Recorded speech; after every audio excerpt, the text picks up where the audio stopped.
Ողջույն։ Մենք ապրում ենք ամեն ինչ գլխիվայր շուռ եկած իրականության մեջ։ Երկրի վարչապետ աշխատողը բացահայտ է տալիս ապօրինի հրահանգները։ Հայտարարում է հեծը Սամվել Կարապետյանից խլելու մասին։ Պատահաբար անջատվում են կառավարության լույսերը, նիստի ժամանակ ազգային ժողովի դահլիճի լույսերը, բայց միկրոֆոնները էլի պատահաբար մնում են միացված։ Նիկոլը գնում է ինչ-որ շնորհանդեսի ու էլի պատահաբար լույսերը անջատվում են ու խնդրեմ, հեծի խլման որոշումը պատրաստ է։ Սկսում են գործընթաց ու ընթացքում ման են գալիս հիմքեր։ Չեն գտնում, բայց մեկ է անում են։ Նիկոլ Փաշինյանը կատաղության պահին ազգային ժողովի ամբիոնից հայտարարում է, որ պետք է քրգործառուցվի Սերան Օհանյանի Արծվիկ Մինասյանի նկատմամբ։ Ու մեկ է մի շաբաթից դատախազը միջնորդությամբ մտնում է ազգային ժողով։ Նիկոլը գրում է. «Հեսա ես իմ ձևով կմիջամտեմ» ու կալանավորում են բարերար Սամվել Կարապետյանին։ Նա ցանկանում է, որ ունենանք քաղբանտարկյալներ, դատարանը այդ ցանկությունը բավարարում է անշեղորեն։ Այդ առաջ էր, որ հեռախոսով էր ապօրինի հրահանգներ տալիս ԱԱԾՀ տնօրեններին ու մյուսներին։ Հիմա հրահանգների մի մասը արդեն բացահայտ են, ու դե պատկերացրեք, թե թաքուն ինչ հրահանգներ կտա։ Ու այսքանից հետո խոսում է ժողովրդի անունից։ Կարող եք ասել, այդ ժողովուրդը երբ է պահանջել, որ Սամվել Կարապետյանը բանտարկվի։ Երբ է պահանջել ժողովուրդը, որ կաթողիկոսը հեռանա,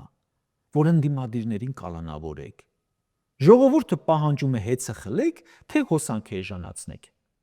2018 թվականին Փաշինյանը խոսք է տվել, որ հոսանքը 20%-ով կեժանանա, 8 տարի իշխանության ինչ է արել։ Հիմա Սամվել Կարապետյանն ու հեծն են դիմել, որ հոսանքը էժանանա։ Չի էժանացնում կառավարությունը։ Հանրային ծառայությունները կարգավորող հանձնաժողովի ՔՊԱ-ական կամ նախկին ՔՊԱ-ական նախագահն ասում է, մենք չենք կարող տարվա կեսից նվազեցնել սակագինը, ելնելով ինչ-որ մեկի քմահաճույքներից։ Կամ ասում է, այս հատկապես խնդալու է, եթե 6 ամիսը մեկ բարձրացնենք, իջեցնենք, ժողովուրդը հոգեբանական ծանր վիճակի մեջ կընկնի։ Սիրելի ժողովուրդ, որ այս ձմռանը հոսանքի վարձը դժվարությամբ է վճարելու։ Տաշիր ընկերությունն առաջարկել է հոսանքը էժանացնել, իշխանությունը դեմ է։ Ասում է, եթե հոսանքը էժանացնենք, կընկնի ժողովուրդը դեպրեսիայի մեջ։ Այսինքն, որպեսզի ձեզ լավ զգաք, ոչ թե պետք է էժանացնել ըստ ՔՊ-ի, այլ պետք է թանկացնել։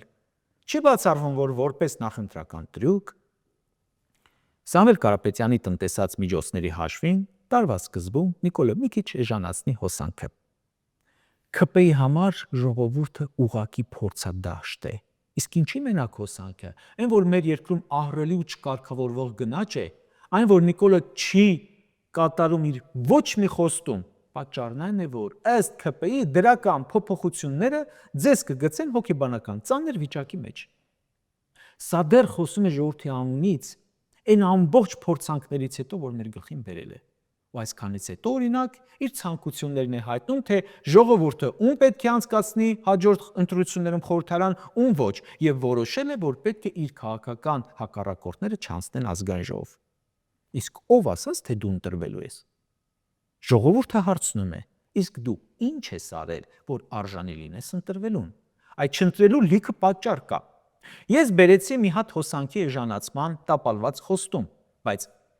միայն այս պահին արդեն միայն ես 800 խոստում եմ առանձնացրել, որ նա տվել է ու չի կատարել։ Պատկերացնում եք ինչ ահռելի թիվ է։ 800 խոստում, որոնք եթե կատարվեին, Հայաստանը կդառնար դրախտ։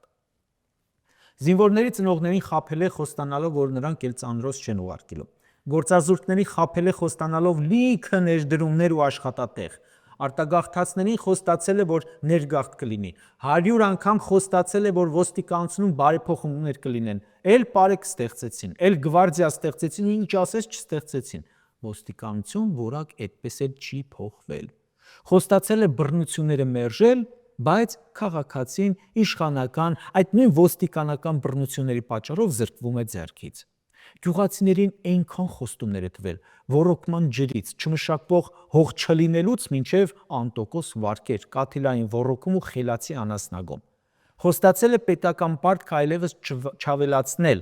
հենց այսօր եւս 90 միլիոն եվրոից ավելի վերցրել է։ Խոստացել է արագաչափերը հանել, խոստացել է կոռուպցիան վերացնել, խոստացել է հայկական ավիափոխադրող, խոստացել է բանտերի թեթևացում, բանակի զինում, այդ թվում հայկական ժամանակակից զենքերով։ Խոստացել է, որ որևէ բիզնեսի փայտ չի մտնի, որևէ բիզնես չի խլի։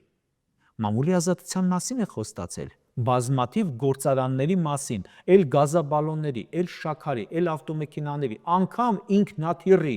էլ ադամանդի։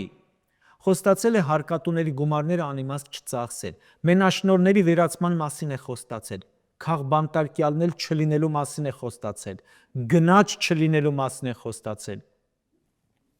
դպրոցների ու բուհերի ապաքաղաքականացում է խոստացել, դատարանների անկախություն է խոստացել, նոր ատոմակայանի մասին է խոստացել, հանքերը քիչ շահագործելու մասին է խոստացել,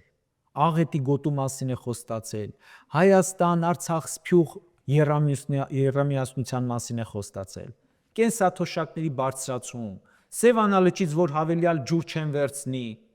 գերիների վերադարձի մասին է խոստացել, ցեղասպանության ճանաչման մասին է խոստացել, օլիգարխներ չլինելու մասին է խոստացել, սպանությունների քչացման մասին, կառավարության թափանցիկության մասին, 10 միլիոն ծառ տնկելու մասին, Սևանի ափի շենքերը քանդելու մասին է խոստացել, շատ կարևոր խոստում, խաղադրույքները դադարեցնելու մասին է խոստացել եռապատիկ բյուջեից, կൂട്ടակային կենսաթոշակային համակարգը չեղարկելու մասին է խոստացել, ներդրումների անձեռնմխելիության մասին է խոստացել, նոր գյուղ կառուցելու մասին, խոստացել է, որ ժողովրդի քվեն չի կեղծվելու, խոստացել է, որ ԽԾԲ համակարգից հրաժարվելու են, ամենաշատ խոստումներն էլ տվել է Արցախի ինքնորոշման մասով, ժողովրդից թաքուն Արցախի հարցը չլուծելու մասով, անվտանգության երաշխիքների մասով, Մինսկի խմբի ֆորմատը վերականգնելու մասով եւ այլն 800-ից ավելի խոստում միայն ես եմ առանձնացրել ժողովուրդ։ Խոստացել էր չխաբել ժողովրդին, խոստացել էր ժամանակին հեռանալ, չկարչել իշխանությունից։ Չկա մեկ հոգի, որի վերաբերյալ մի քանի խոստում չտվել։ Բայց կատարել է ու կատարում է միայն Ալիևին ու Էրդողանին տված խոստումները։ Ցանկացած երկրի ցանկացած իշխանություն այսքան խոստում տապալելուց հետո, գիտեք ինչ կաներ, կգնար դեպի իր երկրի ամենաբարձր կամուրջը ու իրեն կգցեր։